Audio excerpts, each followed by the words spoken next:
selection of Reverend Susan Frederick Gray from November of 2016. Post-national presidential election. Right.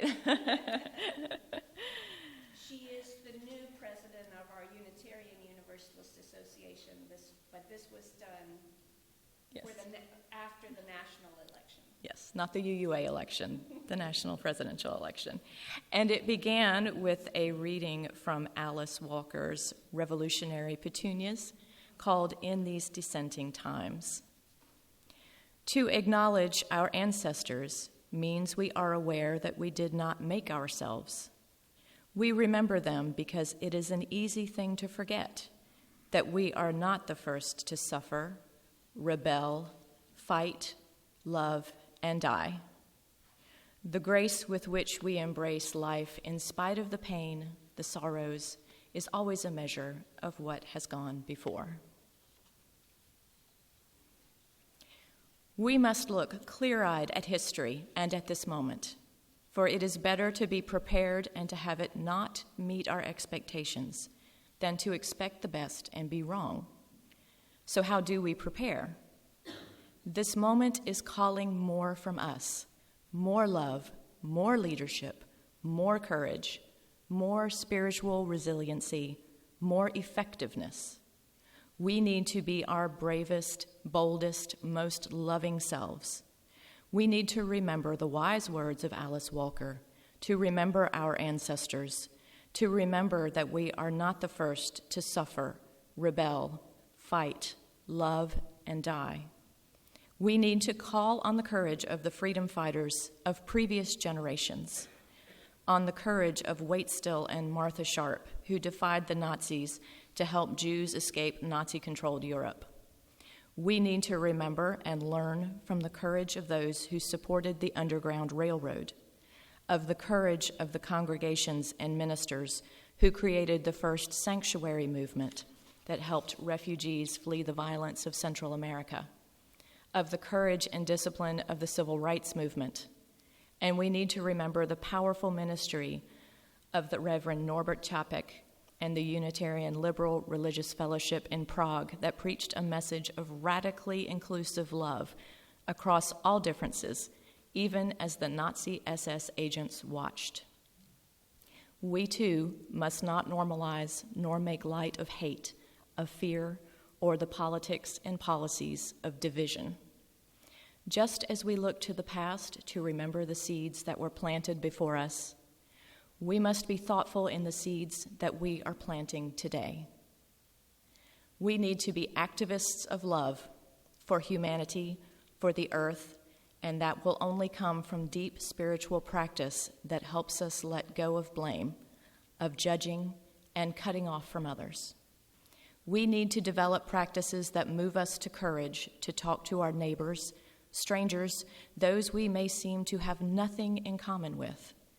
Courage to protect others, to stand, roll, and advocate with those whose lives and livelihoods are at risk.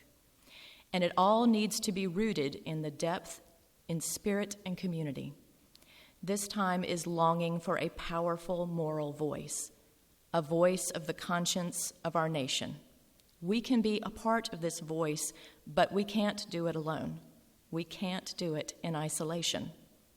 This time is calling for a stronger and deeper commitment to partnership and relationship across race, across class, across gender and sexual orientation, across religious belief.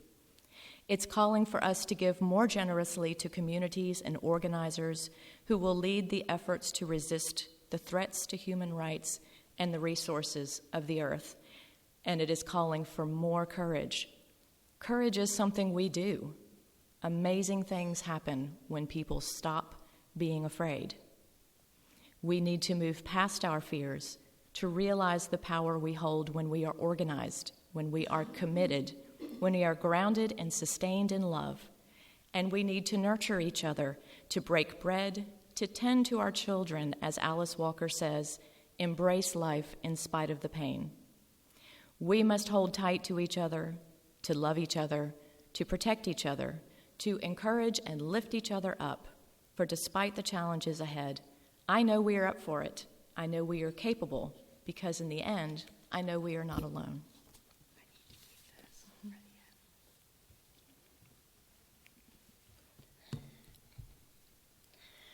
I want to thank Erin. She selected the words of reflection on also our words of meditation this morning.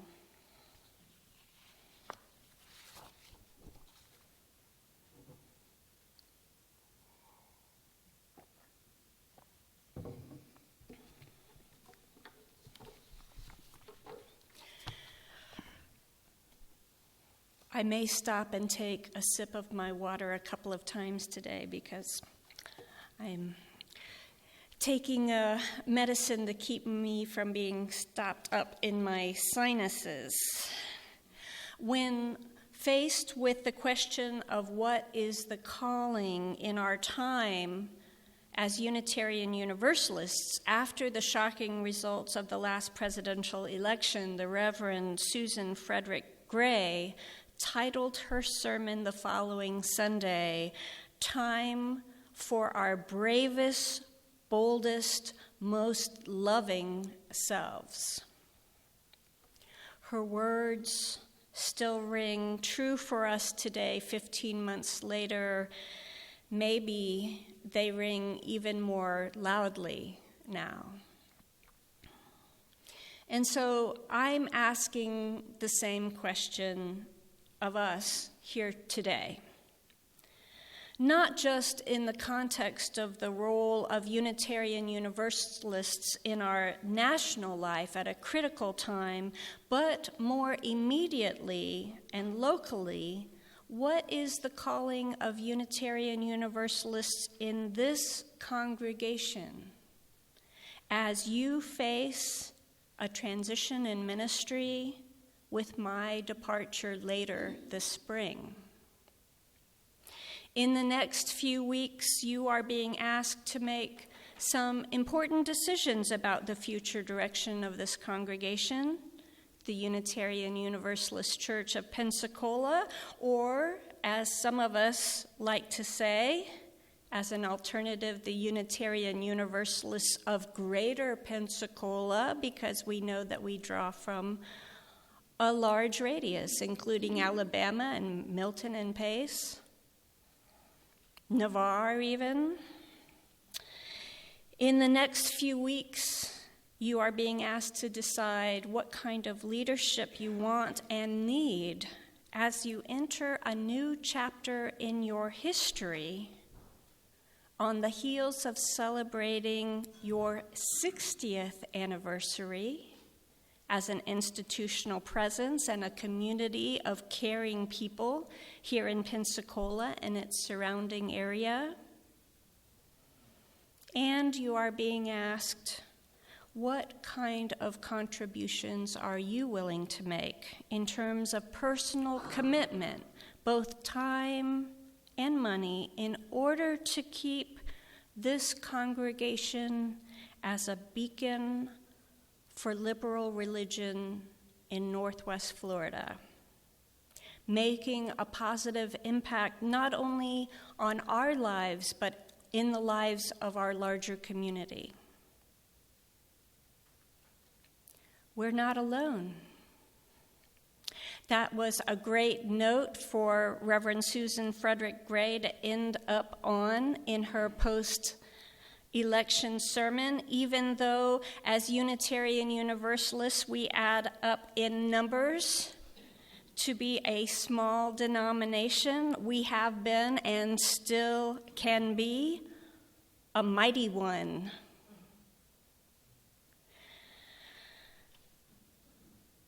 A denomination that not only supports the lives of its members by nurturing our chosen faith, but also in supporting us to live by our values in our larger communities, making a positive difference in the lives of others in response to our hurting world.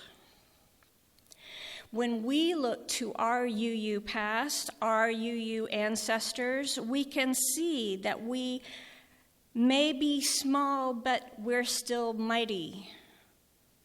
true in our tradition of faith, as it is true in the history of this very congregation, celebrating 60 years of community participation and activism this spring. Our UU ancestors, for example, championed the processes of democracy that form the very foundation of this relatively young nation, the United States of America. Our UU ancestors championed all kinds of social advances that we take for granted today, from public education to scientific and technological discoveries and access to health care for everyone, including those who are disabled or suffer from mental illness. Small but mighty. And if we take a quick look at our more recent history, we know that Unitarian Universalists helped to publish the Pentagon Papers 50 years ago, challenging the abuse of power with our independent and prestigious independent publishing house, Beacon Press. And even more recently than that, we helped to challenge the abuse of power in communities like the one where Susan Frederick Gray served prior to becoming the president of our Unitarian Universalist Association, a community in Arizona that successfully challenged the racial profiling of Latino community members by local police and detaining them in a tent city. Small but mighty. And did you know that Unitarian Universalists in Massachusetts were instrumental with our fight in the courts for legalizing marriage of same-sex partners across the country? Yes, we were practicing our faith then too. But let's take a look for a moment at the difference that Unitarian Universalists have been making closer to home. A couple of weeks ago, members of this congregation participated in our annual Martin Luther King parade that's held in downtown Pensacola, a parade that we've participated with since its very first year, when we were the only white participants in it.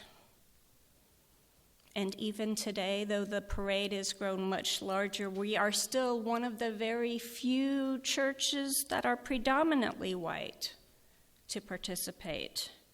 Our members today, as in previous years, also continue to serve as teaching mentors to students who do not have the same access to education as most of our children do.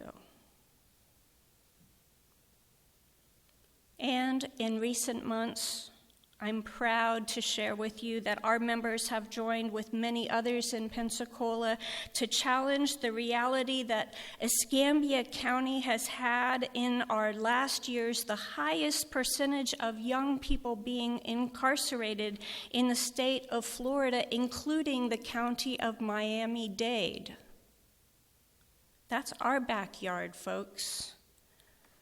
Our members have joined forces with others to inform our community of this reality and to inform our leaders to understand the complexity of this kind of issue, and not only that, but to take action,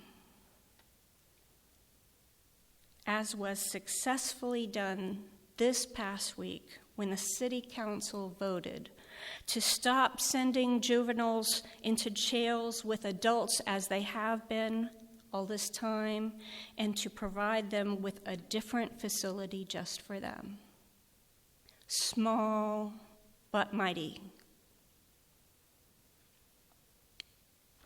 These are just a couple of examples of how Our Unitarian Universalist faith values are being lived out in the action of our members here and across the country. And in all these examples of Unitarian Universalists making a difference in our larger communities and in our nation, we have had to move through our fears in order to take action. As Frederick Susan Gray pointed out, our fears of being different, our fears of taking an unpopular stand, our fears of being misunderstood, and even being targeted for not going along with convention, sometimes even with a threat to our personal safety. These are just some of the ways that we have responded to the call of the times we have found ourselves living in. But I want to take a closer look at this idea of calling. Now, I know not all UUs are comfortable with the language of call, so to speak. For those Unitarian Universalists who do not consider themselves to be religious or spiritual, the word calling can have kind of that dreaded woo-woo quality that sends their eyes rolling. So I want to take a moment to demystify the word calling as I'm using it today, to qualify it, if you will. So let's think about this word calling first in what I describe as its soft version, rather than the harder version that will follow it. The soft version of the word calling is the kind of lure we feel when we are drawn to something out of curiosity. Simple curiosity. We want to learn more. Or maybe we're drawn to something out of simple attraction. There is something attractive here that we want to check out. Calling as a lure in our lives leads us to special areas of interest, either to study or to have as a creative hobby. And it is the same kind of magnetic attraction that draws us to certain people. We want to have them in our lives as friends or maybe even as partners. We feel called to people or topics of interest because that is where we feel we belong. This kind of attraction or incentive to take action isn't necessarily a religious or spiritual impulse. But some of us experience it that way. Hopefully, most of us here this morning feel that kind of lure or calling to Unitarian Universalism, or we wouldn't be here, right? There is a place for us. We are with our tribe, so to speak. But what do I mean by the harder version of calling?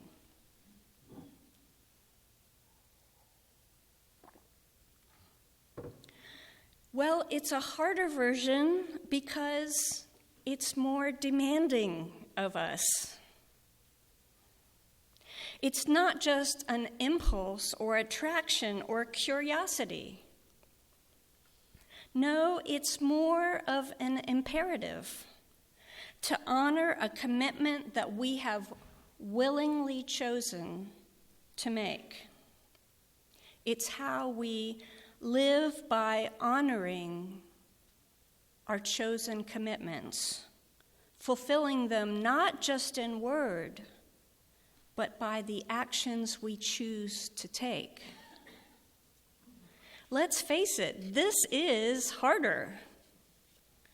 It's where the rubber meets the road.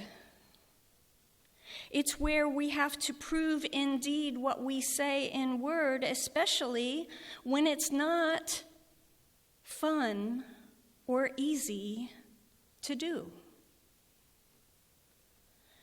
This is where we show our backbone and demonstrate the commitment to what we say we value the most. So if I say I care about the earth and I recycle to minimize my impact on it for future generations, does that mean that I will go out of my way to recycle dead batteries, light bulbs, and empty ink cartridges, even though they don't pick it up at my curb?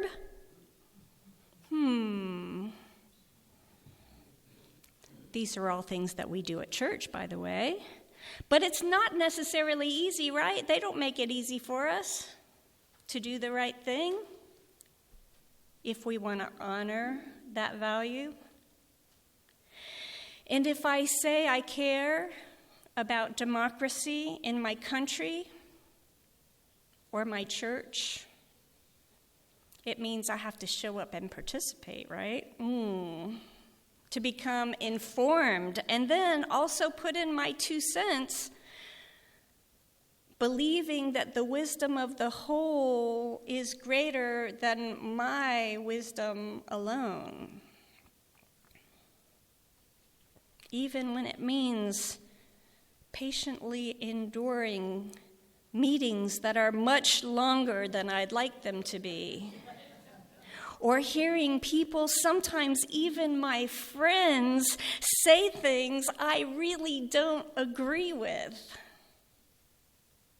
If I say I care about democratic process, then the hard part of this calling is doing what it takes to make it work and supporting the results, even when I don't necessarily understand or agree. And that, my friends, is hard.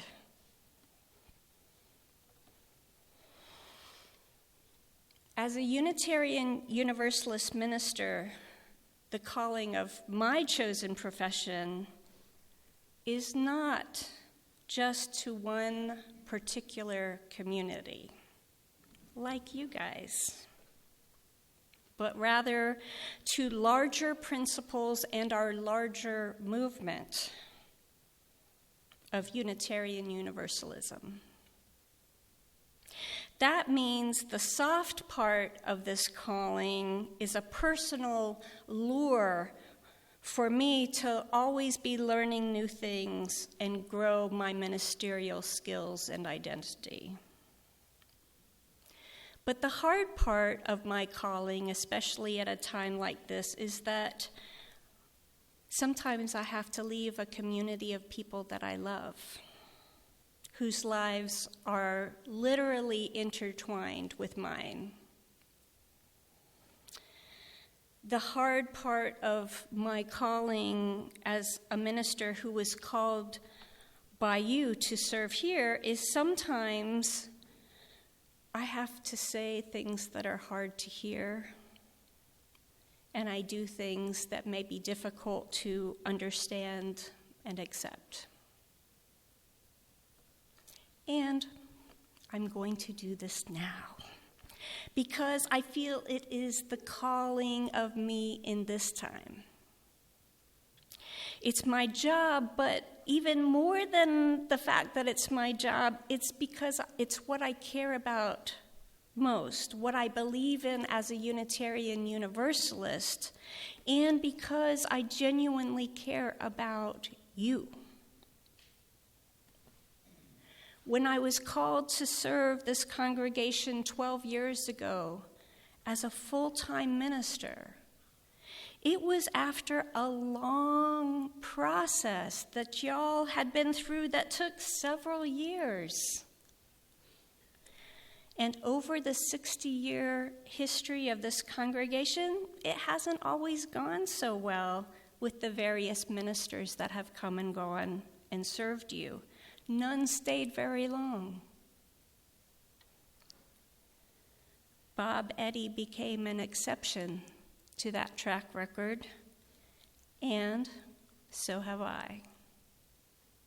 It's been a true joy and privilege on my part to have been here for 12 years with you.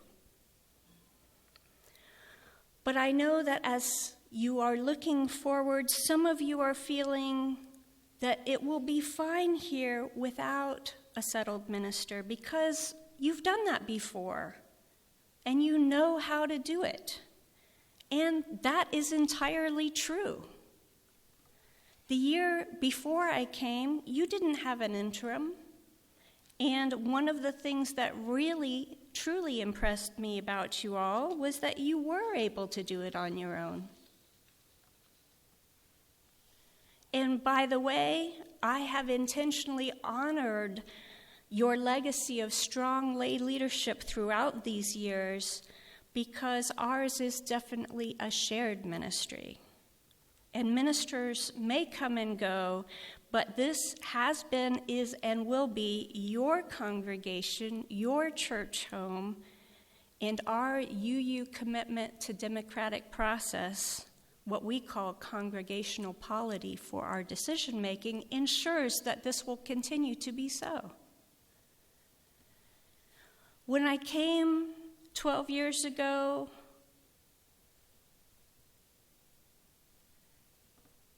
you had been through a process and arrived at a place to support the presence of a professional minister. And you are at a juncture where you can decide against that now, thinking that you might not be able to afford it. But what I want to say is that if you cut back because you don't think you can maintain this level of commitment to your church community, you will likely lose ground that will take significant time to recover. And I'm saying this not because I think I know what's best for you or because I'm a minister, but because this is the reality of other UU congregations. Right now, the closest UU congregations that have a minister to us here in Pensacola are 3 hours away in any direction: Tallahassee, New Orleans, and Montgomery. And yes, that is more than 3 states along the Gulf Coast because Mississippi is in there too. Our UU congregations in Valparaiso and Panama City, Florida, in Mobile and Fairhope, Alabama, in Gulfport, Mississippi, none of them have UU ministers serving them. So when we say our UU congregations are a beacon for liberal religion in the Deep South, we really mean it. Our light has to shine a great distance and serve a larger geographical area than the majority of UU congregations throughout our country.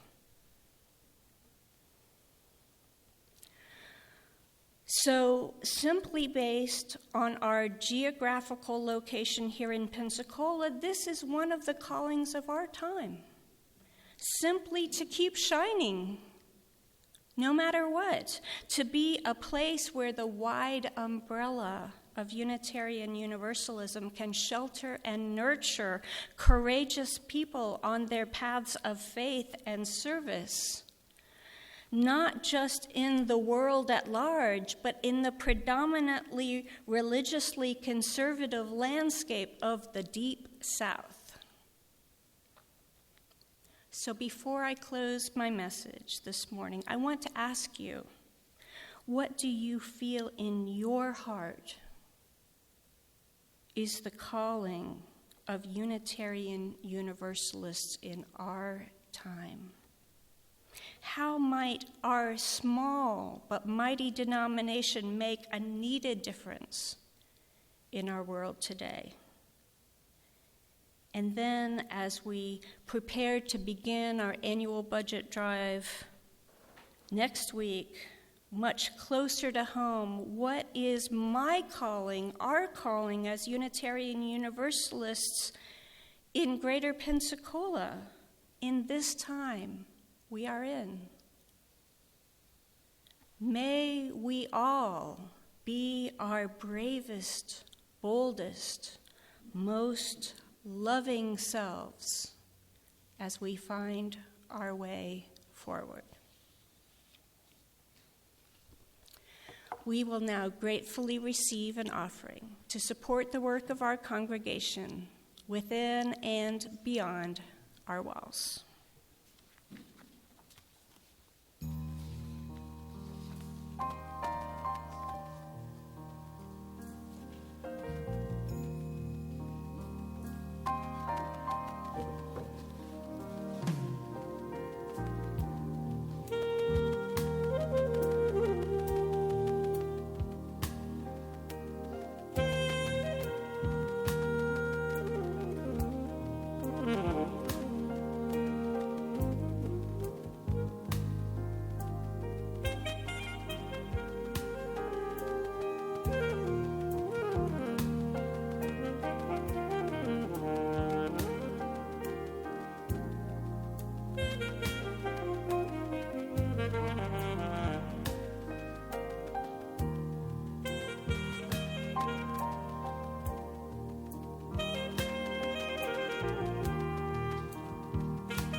Good morning. I'm Georgiana Bryant, and I'm a member of our governing board, and we'd like to take this opportunity to welcome any visitors we have with us today. If you're a first-time visitor, perhaps a returning visitor, or maybe even a member that's been away for a while, we'd like you to share how you found us today.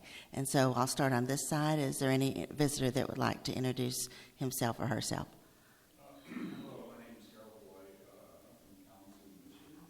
Okay. Okay, we're glad to have you. Okay. But we need to recruit him for our choir because I heard him sing. Okay. Any visitors in the middle? Angie.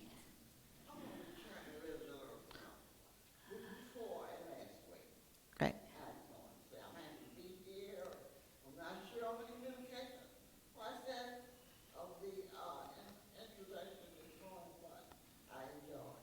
Okay, and that's Angie. Okay, yes. Okay. Okay, how about this other side? Excuse me. Hi, my name is Rioko.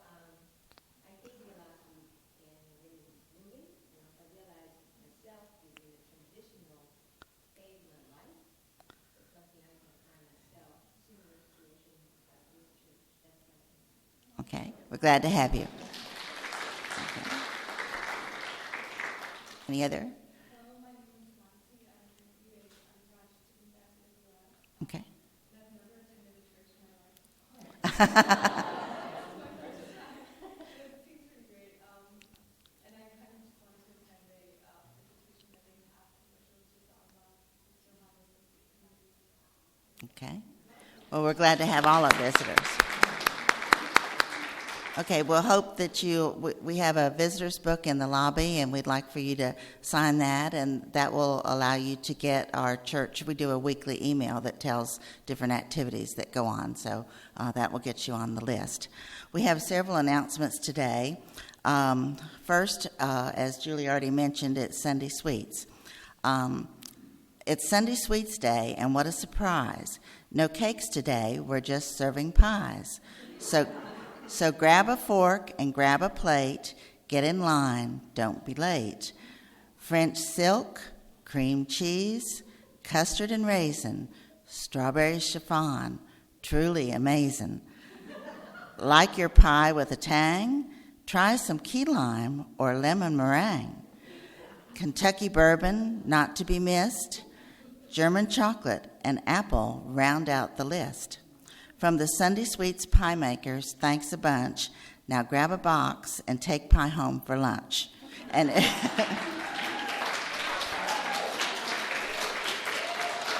now, I did not do this. This was given to me, and not only are they talented in the kitchen, but obviously elsewhere. And speaking of lunch, we want to mention that the Lunch Bunch group meets this week. The notice is not in your bulletin. It was in the weekly email, and it happens to fall on Valentine's Day, and so because they meet the second Wednesday, and that's going to be at the Fishing Hole, which is 15 Brent Lane. And Hugh Ed, raise your hand. If you're interested in participating, that's at 1 o'clock on Wednesday. Please see Hugh Ed, and he'll give you directions and get you set up. We'd like for you to join us. We also want to mention in your bulletin there was an important announcement. We're going to have not only, we've had 2 meetings of the ministerial transition to sort out some ideas. There'll be a 3rd meeting on March the 4th, and then on March the 18th, there'll be a congregational vote. So that's a separate special meeting called for the purpose of a vote. And so we hope that you'll read this announcement, make sure you're informed, and that will also, we will be finished with our budget drive by the 18th. And so we'll kind of have a better picture of the whole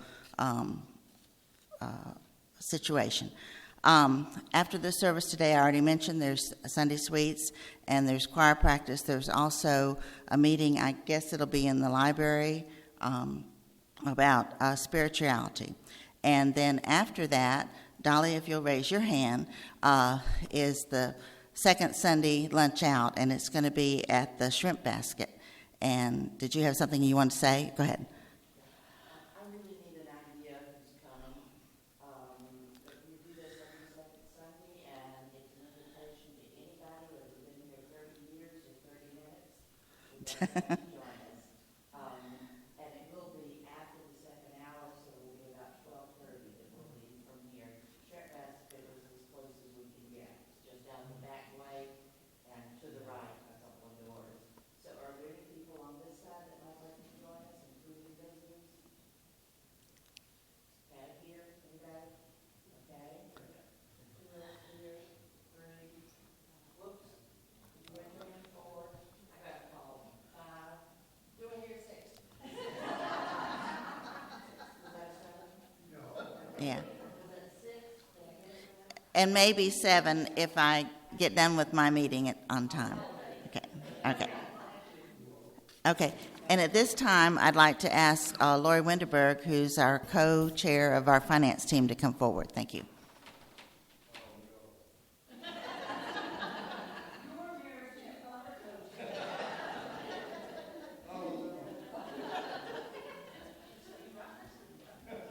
And you are a lucky man. As Georgiana pointed out, in the insert, there's a lot of important information, and on the other side that she pointed out about the congregational meeting is a plug for the budget drive, which begins formally next week. We're not having, like we often do, a potluck or a party of some sort because the kitchen's under construction. So to kind of sort of make up for that, this year there are going to be prizes involved and prizes, incentives. How do you enter the contest for the prizes? There's questions. On the back reverse side of your pledge form will be about 6 or 7, 10 questions about congregational life. They're, for the most part, multiple choice or true-false. You fill out the questionnaire on one side, you fill out your pledge form on the other side, return that before March 11th, and the persons that have correct answers to the questions will be entered into a drawing. Now, the prizes are things like choosing the 5th Sunday, The special collection we do on months that have 5 Sundays. Another one of the prizes is Paula, I'm sorry, where's Paula? The special parking space?